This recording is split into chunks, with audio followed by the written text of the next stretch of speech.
Listo, ya está grabando. Entonces, vamos a hablar de la práctica. ¿Cómo van? Bueno, ¿cómo vas tú? Bien, yo nada más tengo una duda. Ajá. ¿Sí? Ya lo que dice estadísticas. Ajá. ¿Qué se refiere con estadísticas? ¿En las preguntas extra? No, ahí en la. ¿Cuáles son las principales diferencias visuales y estadísticas? Estadística se refiere a cómo es que están generadas. ¿Sale? Porque si te fijas aquí en la generación del ruido sal y pimienta, simplemente agarras una probabilidad y esa probabilidad la incluyes en la generación de ruido sal y pimienta, que son los complementos, ¿no? Aquí lo que está diciendo a estos píxeles con estas coordenadas, asociadas el valor blanco, y a estos píxeles con estas coordenadas, asociadas el valor negro, ¿vale?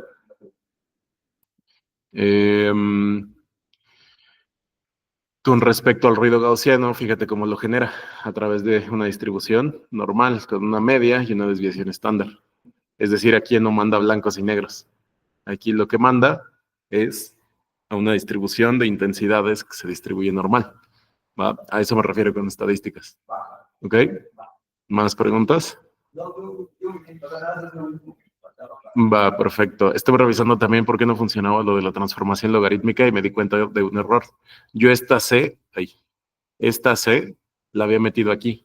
Había hecho el logaritmo de 1 más C por I. Pero no va ahí, va afuera. La C multiplica afuera. Y les había puesto aquí que eran valores menores y mayores a 1, pero no, háganlo menores y menores a 0. Fíjense que, por ejemplo, si aquí le pongo menos 2, ¿qué le hace a la imagen? Bueno, no la va a cargar. Sí la carga. ¿Qué le hace a la imagen? Se oscurece y si le pongo C igual a 3, por ejemplo, agrega brillo. Entonces ahí ya tienen la respuesta para las transformaciones logarítmicas, ¿vale? El error estaba aquí. Yo había puesto esta C aquí adentro, pero no va adentro, va aquí afuera. Por eso no funcionaba el código. ¿Sale? Va que va. De hecho, aquí igual se los dejé adentro escrito como log de 1 más C veces I, pero es al revés. Es C veces el logaritmo de 1 más I. Ahora sí. Y eso sí ya genera la transformación logarítmica. ¿Vale? Perfecto. ¿Más dudas o preguntas de la práctica? ¿Van bien? ¿Va que va acá? ¿Todo bien? Ok. Ya cargaron la imagen, ya hicieron las transformaciones gamma, las transformaciones a trozos. Acuérdense que se vale modificar un poco el código si le quieren meter mano para que lo hagan más fácil. Por ejemplo, aquí yo les modifiqué un poquito el código de la transformación logarítmica para que ustedes puedan elegir el parámetro aquí y directamente se imprima la imagen con el nombre del parámetro. No lo tengan que estar poniendo a mano cada vez que lo ejecutan. ¿Va? ¿Todo claro? Va, perfecto. Entonces, acá en el chat veo que ya se unieron más. Creo que no han comentado nada con respecto a la práctica. Vale. ¿Qué fue lo último que vimos la clase pasada? Bueno, íbamos a empezar con hacer el CTM y vimos RN. Exactamente. Vimos la arquitectura de las redes recurrentes, en donde estábamos discutiendo que se podía ingestar una serie de tiempo en la que no debería yo determinar el número de entradas de la arquitectura, sino simplemente desdoblaba a la red tantas veces como lo requiriera y eso me daba una salida. Pero ¿cuál era el problema de las redes recurrentes? Acá cuando tenías como muchas entradas, ¿no?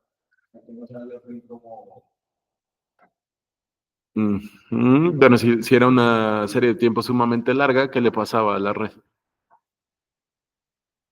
Exacto, el gradiente o se desvanecía o explotaba, ¿cierto?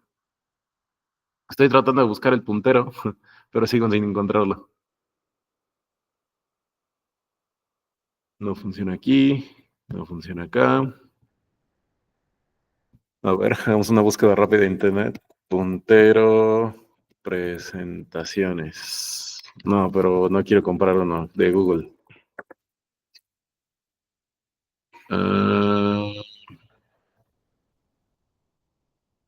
Ver punteros en directo. Ver. ¿Y dónde ya lo está? Aquí está. Sí, pues dice que sí, pero no me sale el puntero. Ok, lo haremos sin puntero entonces. Va que va. Entonces, habíamos visto que la arquitectura recurrente tenía el problema del gradiente desvaneciente o el gradiente explosivo debido al número de pesos que tenía que multiplicar por sí mismo, ¿no? Entonces, cuando yo trataba de optimizar a través de la retropropagación hacia atrás, es decir, con las derivadas parciales, pues justamente en algún momento iba a tener que multiplicar n veces, que era el número de entradas, por los pesos, y eso iba a ser, si eran mayores que 1, que explotara el gradiente, o si eran menores que 1, que se fuera a 0. La arquitectura que soluciona esto es la LSTM.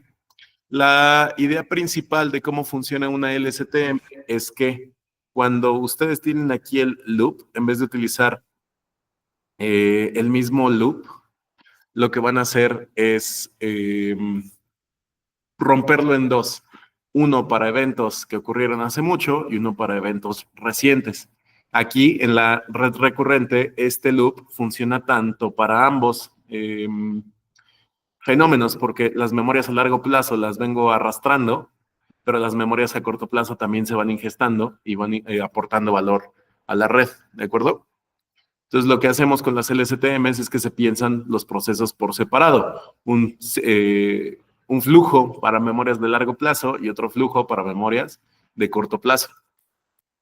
El problema es que cuando yo trato de hacer digamos, desdoblamiento de memorias, es decir, a corto y a largo plazo, en vez de obtener una arquitectura sencilla, obtengo un monstruo de arquitectura, que es el que están viendo en la pantalla.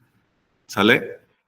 Vamos a explicar paso a paso, como ya les había dado en la introducción del tema, cada una de las capas de la LSTM para que vean qué es lo que aporta. ¿Ok? En esta, ¿se acuerdan qué capas teníamos? Teníamos 3 capas para la red. La capa de olvido, que es esta de aquí, la inicial. Ahorita vemos por qué diablos olvida. ¿Qué otra? La capa de salida, que son estos dos procesos, estas dos celdas que están metidas acá, y la capa de entrada. Y tiene 2 estados, el estado de la celda o la memoria a largo plazo y la memoria a corto plazo, que es esta de aquí abajo. ¿Vale? Ahora, a comparación de las LSTMs que utilizaban la función de activación ReLU, acuérdense que usábamos funciones de activaciones. Buenos días, Mario. Para quitar linealidad al problema, aquí vamos a utilizar 2 tipos de funciones, que son la sigmoide y la tangente hiperbólica. La función sigmoide es una función que está acotada entre 0 y 1, ¿de acuerdo? Lo que hace esta función es que representa, al menos para las LSTMs, porcentajes de memoria con los que debe trabajar. ¿Sale? Ya veremos que la capa de olvido, esto va a representar el porcentaje de memoria que conserva, aunque es el porcentaje de memoria que conserva, se le conoce como la capa de olvido. ¿Vale? La función sigmoide tiene esta definición, la exponencial entre la exponencial más 1.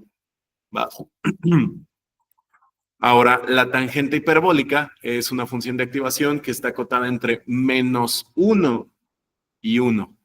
¿Sale? La ventaja de esta función frente a la sigmoide es que la sigmoide no está centrada en 0, mientras que la tangente hiperbólica sí. Me gustan las cosas centradas en 0. ¿Vale? La tangente hiperbólica se define así, como la exponencial menos la exponencial inversa o recíproca sobre la exponencial más la exponencial recíproca. ¿Vale? El comportamiento de estas funciones es que para valores cercanos a 0 les asocia un pedazo de la curva, sin embargo, para valores o muy lejanos a la derecha o muy lejanos a la izquierda, los satura a menos 1 o a 1. ¿De acuerdo? Entonces, vamos a ver cómo funciona el proceso de cálculos de una memoria LST, de una celda, perdón, LSTM, con un ejemplo numérico, ¿ok? Lo que vamos a hacer es que primero vamos a observar que esta parte de aquí arriba va a representar el estado de la celda, lo que equivale a la memoria a largo plazo. Fíjense que la memoria a largo plazo de la arquitectura no tiene pesos. Si le quito los pesos a la memoria a largo plazo, ¿qué estaré solucionando? Acuérdense que venimos de estudiar redes recurrentes. Y las redes recurrentes tenían el problema de los pesos asociados al gradiente. Si le quito los pesos a la memoria a largo plazo, ¿qué me estoy quitando de encima? El problema del gradiente explosivo, del gradiente desvaneciente. ¿Ya lo verán? Lo único que le estoy haciendo a la memoria de largo plazo es actualizarla a través de un producto y de una suma, pero no involucra pesos. Hacer eso quita el gradiente desvaneciente o el gradiente explosivo. ¿Vale? La parte de aquí abajo, a esta se le conoce como el estado oculto de la celda o también como la memoria a corto plazo. Fíjense que aquí la memoria a corto plazo sí se ve influenciada por pesos. ¿De acuerdo? ¿Cómo se inicializan estos pesos? Eso ya lo habíamos discutido de forma aleatoria. Y lo que busco con el proceso de optimización, con mis cálculos de gradientes, es justamente llevar estos pesos a aquellos que minimicen la función de pérdida. ¿Se acuerdan? ¿Vamos todos claros hasta acá? ¿Dudas o preguntas? Ahí en el chat. Déjenme leer el chat. Ay, dice, ¿estás presentando? Sí, no están viendo nada.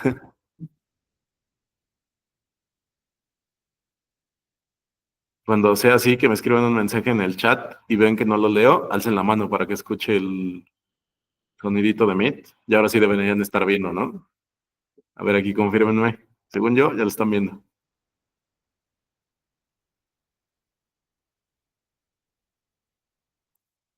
¿Sí, no? Ya, ahora dice cielo que sí. Perfecto. Va. Entonces, presentar, para regreso un poquito, nada más para explicarles lo que no vieron. Lo que les decía es que vamos a ver la arquitectura de la LSTM para entender el proceso de memoria con el que trabaja y cómo es que esto mejora el problema de las redes recurrentes acerca de su gradiente desvaneciente o su gradiente explosivo. Hablamos de funciones de activación, sigmoides y tangentes hiperbólicas. Sigmoides van de 0 a 1, tangentes hiperbólicas van de -1 a 1. La LSTM cuenta con un estado de la celda que representa la memoria a largo plazo. Como ya les decía, no tiene pesos. También tiene un estado oculto de la celda que representa la memoria a corto plazo, que sí se ve afectada por pesos. Y bueno, ahora sí, aquí nos quedamos. Para entender cómo interactúan las memorias a corto y a largo plazo, vamos a hacer el ejercicio numérico con una pequeña estructura. Vamos a necesitar 3 entradas para trabajar con una LSTM. La entrada que vengo arrastrando a largo plazo, la memoria a largo plazo, la entrada de la memoria a corto plazo y el input, ¿vale? Si se acuerdan, lo que estábamos haciendo con este tipo de arquitecturas era que trabajábamos con redes, perdón, con series de tiempo. Entonces, cada entrada de su serie de tiempo va a ser un input. Sin embargo, ustedes en otra lista van a tener que guardar las memorias a corto plazo y a largo plazo para que la puedan ingestar a la red.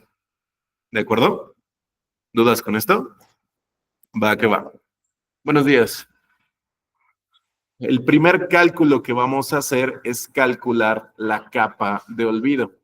La capa de olvido me va a decir de la memoria a largo plazo, cuánto de ella voy a preservar. ¿Sale? ¿Cómo se ejecuta ese cálculo?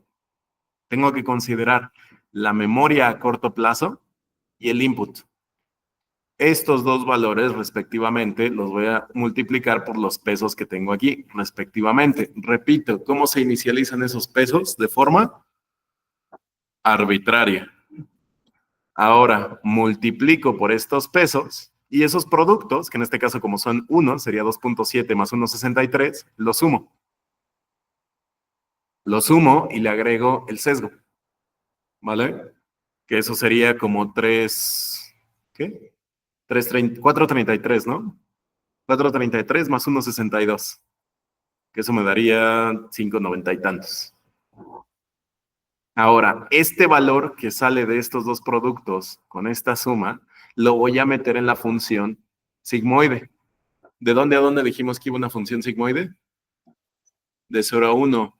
Entonces, ¿Qué significa multiplicar por algo que va entre 0 y 1? Que va a representar un porcentaje del valor que originalmente le había ingestado aquí. ¿Sale? Si ustedes hacen la cuenta, como ya les había dicho, 5.95, y eso lo meten a la función de activación, eso les va a dar un valor de 0.097. Este resultado que sale de procesar todos los cálculos de la capa de olvido, lo van a multiplicar por la memoria a largo plazo.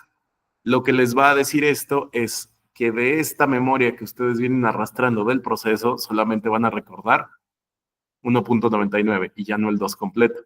Por eso a esto se le llama la capa de olvido. ¿Sale? Aquí, como el input fue 1, el resultado salió muy cercano a lo que yo ya traía de memoria a largo plazo. Si el input lo hubiera metido como 10, por ejemplo, y ustedes hacen los cálculos, al yo meter en la función sigmoide, eso estaría muy cercano a 0 y multiplicar por algo muy cercano a 0 me devuelve un valor muy cercano a 0. Entonces observen cómo la memoria a largo plazo que conservo en mi proceso es muy sensible a lo que yo inserto aquí. ¿Sale? ¿Dudas con eso? ¿Todo claro hasta acá? Ok.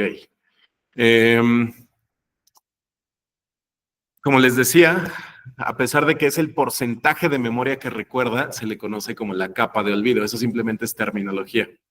¿Vale? Fíjense cómo la arquitectura está tratando de replicar lo que nosotros hacemos con la memoria humana, con el hipocampo. Está tratando de preservar memoria que arrastraba de procesos muy antiguos, influenciados por las experiencias recientes. ¿Va? Ahora, vamos a trabajar con las siguientes, o la siguiente etapa que está compuesta de 2 celdas de cálculo. A este proceso lo vamos a conocer como la capa de input, es decir, la capa de entrada. ¿Qué tenemos que hacer aquí? Aquí vamos a tomar en cuenta otra vez al input de mi red y a la memoria a corto plazo y la vamos a multiplicar respectivamente por pesos y le vamos a sumar un sesgo, tanto en esta celda de la izquierda como en la de la derecha. Pues la única diferencia entre ellas, que una usa como función de activación a la tangente hiperbólica y la otra usa como función de activación a la sigmoide. ¿Sale? La parte que utiliza la tangente hiperbólica representa la memoria potencial a largo plazo con la que voy a actualizar a este dato que venía arrastrando. ¿Sale? Mientras que la celda que contiene a la sigmoide representa el porcentaje de memoria potencial que voy a recordar. En todos los procesos siempre está involucrado una sigmoide porque me dice cuánta de esa memoria voy a recordar. ¿De acuerdo? Entonces, ¿cómo funciona este proceso? Toman la memoria de corto plazo, el input, lo multiplican primero para la celda verde por los pesos, suman esos valores y le añaden el valor de 0.62. Ese resultado lo componen de la función sigmoide y eso les va a dar un número. Aquí está, que es el punto 1, el 1, ¿sale? Como es un valor grandote, lo va a saturar a 1. Ahora, al mismo tiempo, de forma paralela, la memoria a corto plazo y el input lo van a ingestar a esta sección de acá. Es decir, lo van a multiplicar por estos 2 pesos de aquí, respectivamente, van a sumar los resultados, le van a agregar el sesgo y lo van a componer en la función tangente hiperbólica. Entonces, aquí lo que nos está diciendo es, la memoria a largo plazo que voy a añadir basado en la memoria a corto plazo y el input es de 0.97. Y el porcentaje de esa memoria que voy a conservar es de 1. Es decir, conservo toda la memoria a largo plazo que calculé en el paso actual. Este valor de 0.97 se lo añado a la memoria a largo plazo que venía arrastrando aquí arriba. ¿Sale? Entonces, si hago bueno, fíjense qué pasa si le cambio el input al valor de menos 10. Si el input es de menos 10, ya habíamos hecho el cálculo que la capa de olvido era de 0. Si hago los mismos cálculos para la capa de entrada, voy a tener que 0. Entonces, la memoria a largo plazo que vendría arrastrando en el estado de la celda sería 0. ¿Están de acuerdo? Entonces, vean cómo las memorias a largo plazo son sensibles, otra vez, como ya les decía, a las de corto y al input. ¿Dudas hasta acá? Aquí este 296 es el resultado de sumar 0.97 con 1.99. ¿Va? ¿Preguntas con eso? Finalmente, vamos a calcular la capa de salida o la capa de output, ¿vale? Ya pude saber qué porcentaje de información puedo despreciar en la del vida. Ya pude saber qué porcentaje debo recordar a largo plazo en la capa de entrada.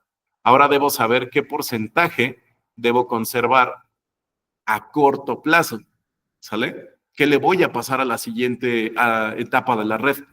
Bueno, para ello, nuevamente vamos a hacer el proceso de considerar memoria a corto plazo y el input. Lo vamos a multiplicar por otro par de pesos, sumamos el sesgo y componemos con la función sigmoide. Ya les dije, siempre que ustedes tengan sigmoide, eso les va a representar, al menos en esta arquitectura, porcentaje de memoria que van a recordar.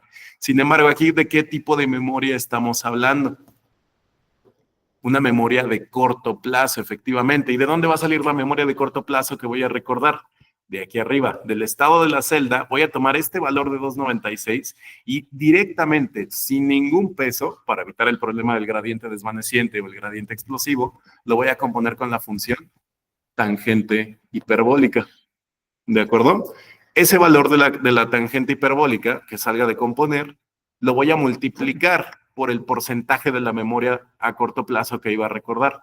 Y ese va a ser mi output de la red.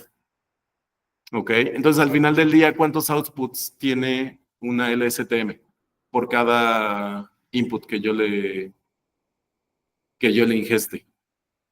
Tiene dos, uno a corto y uno a largo plazo. ¿Sale? De ahí salen los tres valores con los que se ingesta una LSTM. La memoria a largo plazo, el estado de la celda, la memoria a corto plazo y el input. ¿Sale? Este va a provenir de los datos que ustedes tengan y estos dos de los cálculos de procesos anteriores. ¿Dudas con eso? ¿Preguntas? ¿Todo claro hasta acá? Ahora, ¿para qué me sirven las LSTMs? Para procesar series de tiempo. Aquí no han comentado nada en el chat. Vale.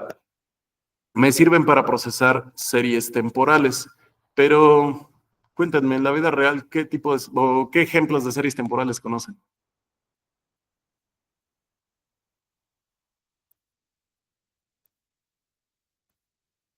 Denme ejemplos del clima, ok. Predecir el clima basándome en los días anteriores. Ah, caray, ¿dónde les dejé la práctica? Aquí.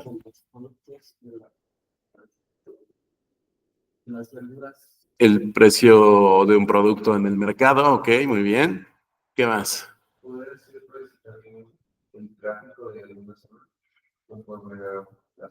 Ah, ok, podrías hablar de una serie de tiempo de... Este sería el caso de la demanda de un espacio, ¿no? Podría ser. Les voy a dejar un ejercicio en el que ustedes pueden, como me pidieron ejercicios como tareitas morales, les puedo dejar el ejercicio en el que tienen que predecir la demanda de ecobicis en cierta estación a cierta hora. ¿Sale? Tengo que ver cómo les voy a dejar ese ejercicio, porque ese ejercicio sí está bastante potente, ya que hay que hacerlo para todas las estaciones del dataset y solamente quiero que ustedes lo hagan para una, ¿vale? Pero si le doy la serie de tiempo de consumo o demanda de ecobicis de cierta estación a cierta hora durante un montón de días, ese podría ser mi conjunto de datos a ingestar a una LSTM, ¿cierto? Ahora aterricémoslo un poco más en cuestión de la orientación que le estamos dando al seminario, que son modelos matemáticos de la psicología humana. ¿Qué se les ocurre?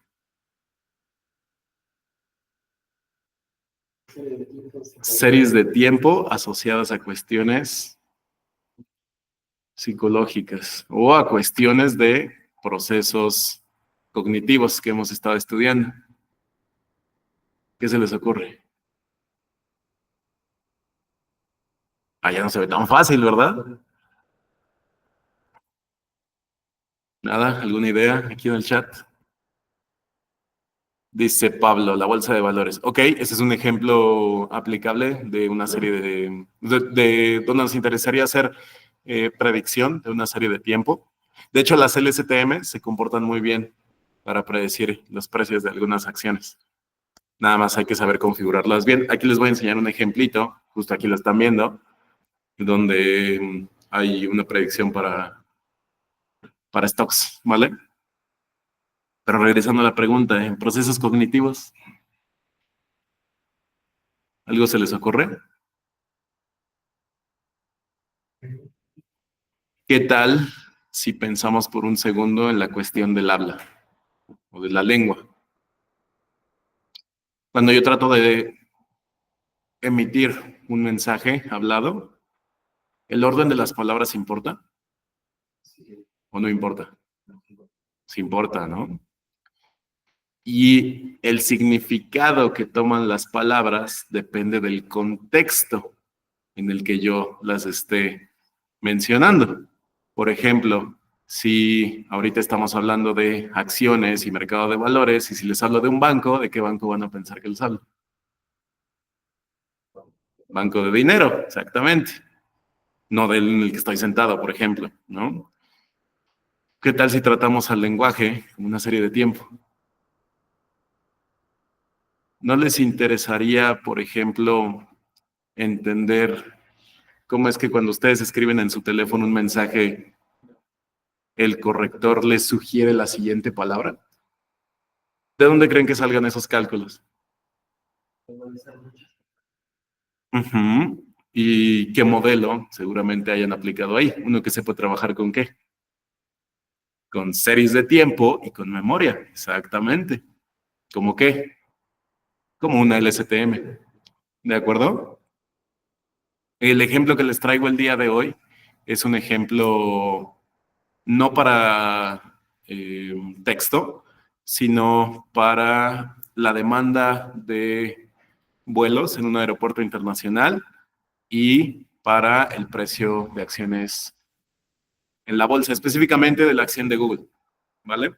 Sin embargo, en próximas clases lo que vamos a estar haciendo es dar una introducción a lo que es el procesamiento natural del lenguaje, que es una rama multidisciplinaria que combina ciencias de la computación, matemáticas y lingüística, ¿vale? Y vamos a entender el proceso de análisis que hacemos con estos modelos para el lenguaje, para generar agentes inteligentes, por ejemplo, Siri, Alexa, todos estos sistemas cognitivos de los que les había hablado al inicio del semestre, ¿se acuerdan? De alguna manera tienen que estar entrenados. ¿Cómo se hacía antes? Bueno, estas arquitecturas ya son muy viejas. Hoy en día trabajan con la evolución de la LSTM, que es el transformador. ¿De acuerdo? Vamos a dar primero, ¿cuál va a ser, digamos, la línea de trabajo que vamos a seguir? Vamos a ver cómo funcionan las LSTMs en el lenguaje. Vamos a ver una introducción a lo que es el procesamiento del lenguaje natural. Y después, ya que tengamos entendidas las bases, como lo que es una tokenización, lo que es un lema, lo que es un vector de palabras, etcétera, de ahí vamos a brincar a la arquitectura del transformador que les había comentado en el temario al inicio del semestre, ¿vale? Y vamos a ver cómo es que procesan ahora estas arquitecturas de información. Creo que a ti ya te había enseñado la arquitectura y otra vez tiene dos capas, ¿no? Dos capas enormes. Vamos a estudiarla igual, poco a poquito, ¿de acuerdo? Entonces, lo primero que vamos a hacer es que vamos a ver cómo funciona una red recurrente y una LSTM. Para ver el funcionamiento de la red recurrente, vamos a utilizar un dataset que está asociado a el número de pasajeros en un aeropuerto internacional. Para la LSTM vamos a utilizar el precio de la acción de Google, ¿ok? Lo que estoy haciendo aquí es importar la librería Kaggle Hub. Lo que hace es que en vez de que yo, ¿se acuerdan cómo cargaban la imagen? Venían aquí y la arrastraban. Si yo quisiera cargar un archivo de datos, tendría que hacer lo mismo, venir aquí y arrastrarlo y copiar el path. Como eso está de flojera y los archivos pueden ser pesadísimos, lo que hago es conectarme directamente a la API de Kaggle y lo que hago es lo siguiente. En una variable guardo el dataset con esta dirección, así como para este de acá, en otra variable, guardo el dataset de los precios de Google. ¿De acuerdo? ¿De dónde se recuperan estos datos? Bueno, de bases de datos públicas o en este caso pueden descargar de Yahoo Finance y demás. Hay muchas formas de descargar los datos. Esta es la más sencilla de todas. ¿Ok? Aquí simplemente muestra el display de la información que se descarga. Cuando hablamos de modelos secuenciales, es decir, como modelos recurrentes o LSTM, lo que vamos a buscar es que nuestros datos dependan del tiempo. Estos modelos secuenciales se van a utilizar, por ejemplo, para el reconocimiento de la voz, para procesar el lenguaje natural, para generar música, por ejemplo, y todo esto puede dar cabida a sistemas cognitivos como los agentes de voz, de Siri, de, ¿cómo se llama? De Google. Gemini, no es cierto. ¿Cómo se llama el de Google? Sí es Gemini, ¿no? Porque Gemini era el modelo de inteligencia artificial. Cortana, bueno, Cortana es el de Microsoft, ¿no? En general, este tipo de agentes de voz. ¿Ok? Incluso los modelos secuenciales se pueden utilizar para clasificar sentimiento en un texto. Por ejemplo, si les digo este tipo de red neuronal es la más interesante de todas, ¿qué sentimientos catalogarían ahí? ¿Cómo es que ustedes transformarían la cognición humana o el proceso de cognición humana que permite asociar emociones y sentimientos a ciertas experiencias a algo computacional? Pues bueno, se le puede asociar a través de este tipo de arquitecturas, ¿vale? La red recurrente, como ya les había dicho, tiene un input, una capa oculta con un loop que la autoalimenta y un output, ¿vale? Podemos tener arquitecturas una a una a muchas, etcétera. De esas ya habíamos dado ejemplos. En este caso es el ejemplo desdoblado de la red, ¿sale? Cada proceso requiere un input, sí, pero la capa oculta se autoalimenta a ella misma para darme un output, ¿vale? Como ya les había dicho, modelos uno a muchos, pues puedo predecir, por ejemplo, que si yo le doy aquí una nota musical, a través de una red recurrente, podría tratar de predecir cuáles son las notas con mayor probabilidad de sonar mejor. No nada más puede ser una, pueden ser varias, ¿no? Por aquello de la ley de las octavas y demás. Entonces esa sería una red una a muchas.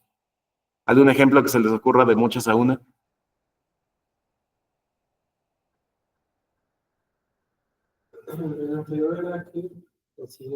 Este es una a muchas.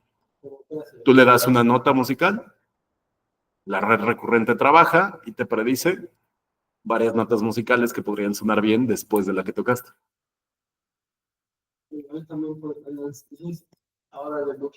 De muchas a una. ¿Qué se les ocurre?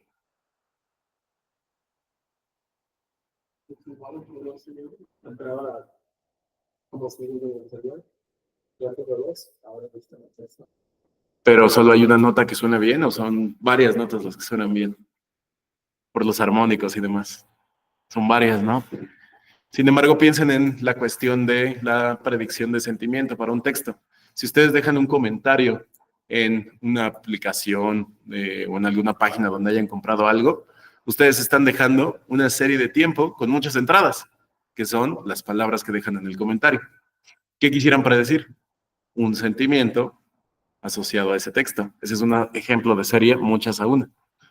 ¿Sale? Por ejemplo, aquí, en este comentario que tienen, solía pensar que el deep learning era difícil.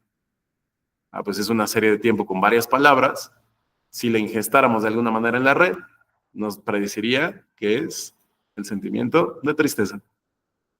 ¿Cómo se hace? Bueno, eso lo vamos a ver después, vamos poco a poquito. Pero este es un ejemplo de muchas a una. Era difícil. ¿Cómo se hace eso? Bueno, hay que determinar cómo es que las vas a entrenar, cuáles van a ser las características de entrada y demás. Sí, vamos a llegar a ver esto de detección de sentimientos, ¿sale? Muchas a muchas, ¿qué se les ocurre?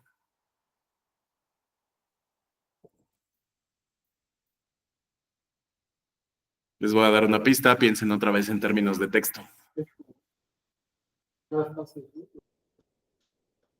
Sí, en este caso les puedo dar una pista de qué tipo de aplicación les gustaría generar aquí. ¿Y quién ha usado el traductor de Google? Todos, ¿no? ¿Qué le ingesto al traductor de Google? Muchas palabras.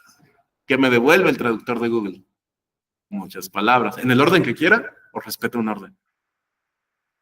Respeta un orden. Ese es un ejemplo de muchas a muchas. El traductor de Google, ¿vale? Sí, ahí le pegaste un comentario bien interesante. El proceso de traducción de idiomas era una de las cosas más complicadas a las que se dedicaba el procesamiento del lenguaje natural. Pero ahora con los modelos grandes de lenguaje, es una tarea que quedó satisfactoriamente resuelta. Tiene sus errores, pero siempre que ustedes trabajen con Deep Learning, tienen que saber que nos interesa que los modelos se equivoquen un poquito. Si los modelos no se equivocan, están haciendo algo que se llama overfitting. Eso ya se los había contado en la clase pasada, creo, que les puse el ejemplo. Si ustedes estudian, si no estudian para un examen de cálculo con PAES, ¿lo pasan? No, ahí se quedan por debajo del aprendizaje esperado. Eso se llama underfitting. Si ustedes leen su libro de PAES así, línea a línea, y se lo aprenden de memoria, ¿van a pasar su examen de PAES? No, porque si les pone otro ejercicio que no venía en su libro, no lo saben resolver. Saben resolver lo que venía en el libro, pero no los otros. A eso se le llama overfitting. Si una red sobreajusta su aprendizaje, significa que se aprendió los datos de memoria. No está generalizando. ¿Cuál es la idea que les había contado del Deep Learning? Que busca generalizar o abstraer cuestiones de la información. No aprendérselas de memoria, sino patrones. ¿Vale? Ahora vamos a trabajar con una red recurrente en Python y lo vamos a hacer con el framework de Keras. Framework básicamente es una herramienta que ya está diseñada y optimizada para trabajar con cierto tipo de arquitecturas. Porque, a ver, ¿se imaginan pasar a código la idea de una red recurrente o de una LSTM? Está cañón, ¿no? Hay equipos y grupos de trabajo que ya han trabajado en el diseño de estas arquitecturas a nivel computacional y esos software o esas librerías que utilizamos se le conocen como frameworks. Keras es un framework que me permite trabajar con arquitecturas recurrentes, ¿ok? Entonces, lo primero que voy a hacer es importar NumPy, Matplotlib, Pandas, warnings. Esto nada más es para que ignore las advertencias que da, ¿sale? Cargo mi dataset, que fíjense, lo que hacía es en la ruta de la variable donde guardé mi dataset, en este caso de los precios de la acción de Google, con Pandas le estoy diciendo lee SCSV y guárdalo en un dataset o en la variable dataset. Ese dataset, si yo lo trato de visualizar, es lo siguiente. Es una tabla de datos como si fuera un Excel en el que tiene renglones y columnas. Cada renglón está asociado a un día en el que cotizó la acción en bolsa y tiene la fecha, que esa va a ser mi ancla temporal, el precio de apertura, es decir, el precio que abre la acción en el mercado, el máximo que alcanza, el mínimo que alcanza durante el día, el precio de cierre y el volumen de acciones comercializadas, ¿vale? Ahora, lo que voy a hacer es que voy a generar un conjunto de entrenamiento. Si yo le doy todo el dataset a mi red recurrente, ¿qué va a predecir? ¿O cómo la voy a evaluar? No tiene sentido. Siempre que ustedes vayan a trabajar con modelos de Deep Learning, van a tener que hacer este proceso que se llama Train, Test, Split. Su conjunto original de datos lo van a partir en dos. En un conjunto de entrenamiento con el que le van a permitir a la red optimizar los pesos que inicializaba de forma aleatoria a través del cálculo del gradiente, y un conjunto de test con el que van a evaluar el rendimiento, ¿vale? Ahora, el conjunto de entrenamiento, en este caso, van a ser los valores de apertura de la acción. ¿Y yo qué quiero predecir? ¿Qué esperan que quiera predecir? Los valores de cierre, exactamente. Entonces, guardo los valores de apertura. Por cierto, ¿por qué nada más muestra aquí 5 valores? Porque le puse este comando de jefe. ¿Sale? Si ustedes aquí le ponen head, por ejemplo, 20, les va a mostrar los primeros 20 valores. ¿Habrá algún comando para que les muestre los últimos 20? Sí, se llama tail. ¿Sale? Entonces, ¿cuántos valores tengo? 1257. ¿Ok? Voy a agarrar mis valores de train y lo que voy a hacer es lo siguiente. De una librería que se llama sklearn, voy a importar la función min-max-scaler. ¿Para qué se hace esto? Si ya han estado haciendo su práctica de procesamiento de imágenes, se han dado cuenta que cuando yo pongo las funciones, suelo normalizar los valores y luego los desnormalizo. ¿Por qué? Porque si ustedes trabajan, imagínense que trabajan con multiplicación de este tipo de números, enteros, pero que son enteros relativamente grandes, y todavía lo potencian o lo multiplican por otros números grandes, y luego hacen más operaciones con esos números grandes. Van a ocupar mucha memoria y mucho poder computacional. Lo que se hace es normalizar los valores y después revierto la normalización en la predicción. ¿Sale? Entonces normalizo, entreno la red, predigo y esos valores predichos revierto la normalización. ¿Cómo se normalizan valores en este caso que no tienen como un rango definido? ¿No? Porque la acción de Google puede valer lo que quiera cuando quiera, mientras el mercado esté abierto, ¿no? Bueno, el scaler que vamos a utilizar es el min-max scaler. Min-max scaler es una formulita que normaliza a los valores o mi serie en términos de valor mínimo y del valor máximo. Para utilizarla simplemente la tienen que instanciar y la tienen que llamar con el método fit transform, ¿vale? Cuando ustedes vayan a estudiar Deep Learning o en general Machine Learning, tienen que saber las diferencias entre fit, transform y fit transform. Son tres cosas distintas. Fit simplemente es con mis datos, calcula cuál sería la fórmula de normalización, pero no hagas nada, solo calcula la fórmula. Transform es con la fórmula que ya calculaste, ahora sí transfórmalos. Y fit transform es, haz las dos cosas, una seguida de la otra. ¿Vale? Pregunta para ustedes. El min-max scaler depende de los valores que yo ingeste, ¿cierto? El min-max scaler que yo use lo voy a calcular con los valores de entrenamiento y luego con los valores de prueba o solo con los de entrenamiento.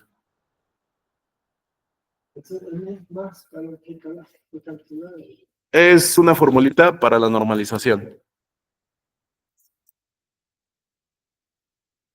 Aquí está cómo se calcula. Ahí. Aquí está. Tomas tu valor, le restas el mínimo de los valores de tu lista y ese resultado lo divides entre el máximo menos el mínimo, es decir, entre el rango de los valores. Y lo que vas a hacer para obtener tu valor final escalado es este resultado por el rango más el mínimo. Lo que te permite es tener una distribución bonita que se utiliza como alternativa a las medias cero. ¿De acuerdo? Lo que hace es desplazártela a cero, ¿no? Hace que comience en cero. ¿Cierto? Porque la desplaza el mínimo. Esto simplemente es para que yo pueda tener todos mis valores. Por ejemplo, si yo tuviera 10 valores del 1 al 10, no quiero tener números grandes, quiero tener números entre 0 y 1, por ejemplo. ¿Qué podrías hacer? Pues dividirlos entre 10, ¿no? Por ejemplo. ¿No? Te quedaría un décimo, 2 décimos, 3 décimos, 4 décimos. Eso es escalar los números. ¿Vale? La función min-max scaler es una función que los escala a través de este cálculo. ¿Ok? Ahora, fíjense cómo estos valores de entrada, por ejemplo, el 325, le aplica la función min-max scaler, hace fit transform a los datos de entrenamiento y fíjense cómo los convierte. Los reduce a 0 y 1. Esto lo hacemos ¿para qué? Simplemente para quitarle carga de trabajo a los cálculos. ¿Ok? Para que sean más sencillos. ¿Dudas con eso? Va. Lo que voy a hacer es que voy a graficar mi serie de tiempo. Si se dan cuenta, no pierde la esencia de la serie de tiempo. Simplemente está rescalada. La visualicé más chiquita. Oye. Claro, porque no los he rescalado. Ahí está. Y ahí está. Este es el precio de la acción de Google del día 0 al día 1200 y cachito. ¿Dudas con eso? Ahora, denme un segundo porque no está cargando. Ahí está. Ahora, lo que voy a hacer es lo siguiente. Voy a hacer una partición de los valores que le voy a dejar ver a la red recurrente versus los valores que quiero que prediga. Por ejemplo, aquí estoy tomando 50 valores, 50 días de la acción de Google para predecir el día 51. Ahora lo que voy a hacer es que esta ventana que le permito observar a la red se va a deslizar sobre mi serie de tiempo, porque los primeros 50 predicen el valor 51. Pero los siguientes, es decir, del 1 al 50, van a predecir el valor 52. ¿Están de acuerdo? Eso es lo que quiero que haga mi red recurrente. ¿Están de acuerdo?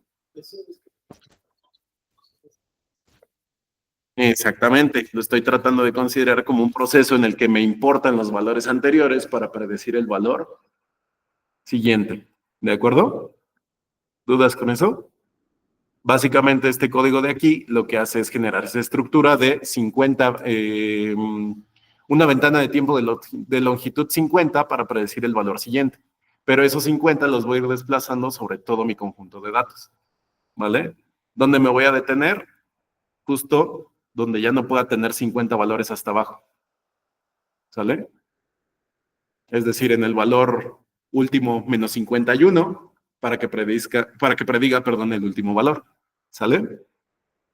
¿Dudas con eso? Ahora, lo único que hago aquí es darle un reshape a mi conjunto de entrenamiento. ¿Por qué? Porque ahora fíjense, ya no tengo mi lista o mi serie temporal de precios de la acción. Tengo listas de 50 elementos, porque con eso voy a entrenar a la red. ¿De acuerdo? Reshape es eso, reestructurar la dimensión de los vectores. Ahora, ¿cuáles son los valores que voy a querer predecir? Bueno, este es el valor 51, este es el 52, este es el 53 y así sucesivamente. ¿Dudas con eso? ¿Todo claro? Va. Ahora, ¿cómo se crea el modelo de la red recurrente? Como ya les decía, se va a hacer a través del uso del framework de Keras. Si no me falla la memoria, Keras lo desarrolla Meta. PyTorch estoy seguro que lo desarrolla Meta. TensorFlow es de Google. Keras me parece que es de Meta, de Google. Déjenme investigar ese dato porque no sé de quién de ellos dos es, ¿vale? Vamos a importar capas secuenciales, capas densas, capas recurrentes y capas de dropout. Lo que hago primero es inicializar un modelo secuencial, es decir, voy a generar la idea de la red recurrente. Ahora, lo que voy a hacer es añadir 50 celdas de una red recurrente, ¿sale? Lo que voy a hacer con este regresor es que le va pegando las capas una tras otra. Primero va a pegar 50 celdas de la forma recurrente con función de activación tangente hiperbólica y, bueno, este parámetro de return sequences true es simplemente para cuestiones técnicas y aquí está simplemente el tamaño de el input que le voy a ingestar. En este caso van a ser vectores de 50 por 1. ¿Están de acuerdo? 50 renglones, una columna. Luego, esta capa de aquí que se llama dropout es una estrategia que se hace para que los modelos no tengan overfitting. El dropout, piénsenlo como que en su cerebro hay neuronas que a veces se apagan para evitar que ustedes se aprendan de memoria las cosas y que en vez de eso generalicen el proceso. ¿Vale? Meto otra capa, una segunda capa de red de celdas recurrentes, misma configuración, meto una tercera capa y una cuarta capa. Y al final meto una capa densa, es decir, una única celda de salida, porque ¿cuántas salidas me interesan para mi predicción? Una. ¿Están de acuerdo? Lo compilo con algo que se llama un optimizador Adam. El optimizador es simplemente una estrategia para que el gradiente no se vaya por donde quiera, ni de pasotes, ni de pasitos, sino que trate de ir lo más directo posible al mínimo de la función, y la forma más eficiente posible, ¿sale? Y la función de pérdida va a ser el error cuadrático medio. ¿El optimizador? Hay varios, sí, Adam es de los mejores. Hay otro que se llama Adagraph. Hay otro que se llama... Ay, tienen varios nombres raros, pero Adam es de los mejores, ¿vale? No les hablo de esto porque no me interesa meterme a la parte de optimización de modelos, sino que conozcan cómo funciona una red recurrente. Y finalmente, el regresor.fit. Ojo, fit. Simplemente estoy entrenando a la red, no estoy prediciendo nada. ¿Ok? ¿Qué datos voy a predecir? Bueno, con los valores de entrenamiento, quiero que prediga los valores de prueba durante 100 épocas. ¿Qué significa épocas? Bueno, que haga un cálculo, calcule el gradiente, optimice pesos. Esa es una época. Vuelve a hacer el cálculo de la predicción, mide el error, calcula el gradiente para minimizar la función de pérdida, optimiza pesos. Esa es otra época. ¿Sale? Y el tamaño del batch, ese es el número de elementos que va a haber. Si viera todos los elementos que le voy a meter en el conjunto de entrenamiento, se tardaría. ¿Sale? Se tardaría mucho. Entonces, lo que hago es hacerlo por batches. Es una optimización estocástica. No le dejo ver todo el conjunto de datos para que no se sature de información, sino que solamente pedacitos, y a través de hacer esos pedacitos aleatorios puedo obtener una minimización global. ¿De acuerdo? Aquí le doy correr y se va a tardar. No vamos a acabar de verlo en la clase del día de hoy, pero esto que ustedes están viendo aquí es el proceso de entrenamiento de una red. ¿Sale? Se toma una época, lo divide en pasitos, bueno, y ahí se está trabando la compu, te dice el tiempo que tarda y el cálculo de la función de pérdida, es decir, el valor que predice de la acción menos el valor real al cuadrado. ¿Sale? Eso, bueno, y todas esas predicciones las promedia y eso es el error cuadrático medio. A eso le saca una raíz al final. ¿Vale? ¿Dudas con eso? No vamos a poder hacer que termine hoy la red porque ya se nos acabó la hora, pero en la próxima clase les voy a enseñar cómo es que este proceso, tras ser entrenado, ahora sí va a poder predecir los siguientes valores. Esto es recurrente. También la otra clase les voy a enseñar a entrenar la LSTM. ¿De acuerdo? ¿Dudas, preguntas, quejas, sugerencias, comentarios, aclaraciones? ¿Todo bien? Sí, es demasiado lo que tiene, pero les estoy dando una introducción nada más para que conozcan los modelos, ¿vale? Si les interesa, ya les pasé yo la documentación donde pueden profundizar más o me pueden preguntar, ¿de acuerdo? ¿Preguntas hasta acá? Si no hay más preguntas, eso es todo por la clase del día de hoy. Les agradezco su asistencia. Nos vemos, bueno, al menos ustedes y yo el viernes. Mañana tienen clase con el profe Claudio. No olviden de preguntarle los detalles de la exposición, ¿sale? Exactamente. Y dice, sí, pero Hola, de la Fabián. práctica. Ok, si quieres, no te desconectes, cielo. Déjame salirme del salón. Y ahorita me dicen todas sus dudas que tengan con respecto a la práctica, ¿sale? Que tengan un buen día, chicos. Cuídense. Que estén bien. Cuídense.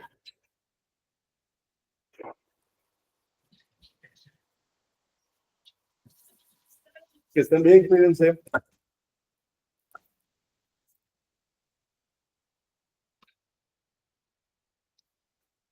Denme un segundo y ahorita me dicen todas sus dudas. Un favor, Mario, ¿le cierras la puerta, por favor? Pero van a entrar, ¿no? Sí, pero es que hay que cerrarla para que le pongan a ellos el código. No, sí estoy. Y ahora ábrele para ver que sí ya cerrado. Ya quedó. Si no abre, ya quedó. Gracias, Mario. Cuídate. Ahora sí, chicos. Díganme, ¿qué dudas tienen de la práctica? Sí, adelante, Carlos. ¿Qué onda, Fabián? ¿Me escuchas bien? Espérame, dame un segundo porque no te escucho. Déjame subirle el volumen a la compu. Sí. Ahora sí, dime, Carlos. Fíjate que intenté, vaya, apenas lo estoy empezando Sí, y subí el archivo estoy trabajando en un collab con mis compañeros. sí. Subí una foto como de un león que es amarilla, pero al momento de subirla y aplicarle digamos, la transformación a grises, el InRed, Ujú, o InRed, no sé cómo se llama, estoy abriendo justo la práctica, se vuelve ujú. como azul, no gris, azul. El detalle es que no sé cómo subir la imagen en color original. Ya intenté con guión bajo Ya te la color, pone guión en bajo forma azul RGB. verdosa, ¿no? Exactamente, Ya, exactamente. eso lo platicamos la clase pasada y es por lo siguiente, mire. Perdóname, No te preocupes, perdóname. cualquier duda me preguntan. Sí, Cuando tú cargas tu imagen, te vas a la carpeta, la subes, en sí, este caso sí, mi imagen es la de Elena, copias tu sí, ruta y la pegas en la sí, variable de aquí como string, ¿vale? sí, completamente. Ahora, este de aquí es el método para cargar la imagen en escala de grises, es decir, para que el canal se interprete Ya como le una cambié sola ahí entrada. y le puse color y le puse RGB y le puse varias opciones y ninguna de esas me la cambia. No, nada más déjalo como IM Rate Grayscale, porque si lo pones como RGB, te va a dar 3 canales, que es el verde, el blanco y el rojo, y entonces ya no vas a poder trabajar con la práctica de forma habitual, ¿vale? Déjalo con este, Ajá. que En si quieres, Grayscale. Ajá. te lo copio aquí en el chat. No, sí, justamente, o sea, sí ya lo había probado, Ajá. pero me pone la imagen azul. Y eso es por lo siguiente. Si yo no le Ajá. pongo esto de cima, ¿De cuál? te la pone así, ¿cierto? Ajá, justo. Aquí cuando le des en Matplotlib el ImShow, le Ajá. tienes que decir que lo cargue, sí, la imagen, la que tú subiste, pero que el mapa de colores del gráfico sea en escala de grises, porque por default el mapa de colores de los gráficos de Matplotlib está en esta paleta. Si tú le borras esto, te la va a dar así, pero si tú le pones el CMAP gris, Y si ahora quiero que sí. la imprima color normal. Exactamente. Aún así, aunque te la muestre verdosa, lo que está pasando, Carlos, es que le está haciendo display en la paleta de colores verde, amarillo, azul, pero aún así internamente le está considerando como una imagen en la escala de grises. ¿Cómo puedo comprobar eso? Pues si yo pongo la variable img donde se guardó, me va a dar un vector, no, déjame que cargue porque ya se trabó, Sí. me va a dar un array de 512 píxeles por 512 píxeles, ¿ya lo viste? Sí. Es una única matriz de 512 por 512. Si yo la cargara en escala de colores, por ejemplo, aquí como tú le pusiste IMRead, creo que es RGB, me dijiste, ¿no? RGB, ajá. Dice que no tiene método No, RGB. entonces es otra GBR, déjame ver. Ah, sí, Porque hay color una que es RGB. color, ándale. Si yo le doy Pero en justo cuando correr a la hago eso, imagen, ahora fíjate que me da un vector, pero de 3 entradas, porque me está hablando de los canales que esta tiene. Y cambia, ¿ya viste? pero justo cuando yo hago eso, a mí no me imprime la imagen a color. Ah, eso es porque yo tengo Me este la vuelve a código aquí. imprimir en azul. Y es justamente por el mapa de colores, ¿sale? Ok. Ponle aquí tu mapa de colores y aquí déjalo en escala de grises, ¿vale? Va, Si va, le dejas el mapa de colores y la escala de grises, ya vas a poder solventar el problema, ¿sale? Lo importante es que tenga esto, porque si no tiene esto, el cálculo de las operaciones puntuales y espaciales no te va a salir. va. ¿Más Listo, dudas o muchas gracias, preguntas? Fabián. No hay de qué. Más dudas o preguntas, chicos. Alguien más me había dicho que tenía dudas. ¿No? ¿Nadie? Si no tienen más dudas o preguntas, entonces ahora sí, eso es todo por la clase del día de hoy, ¿de acuerdo? Cualquier cosa, con confianza escriban un correo, un mensaje y con gusto lo revisamos, ¿ok? Gracias, Que que tengas buen tengan, día. Gracias. igualmente, que tengan buen día, chicos, cuídense.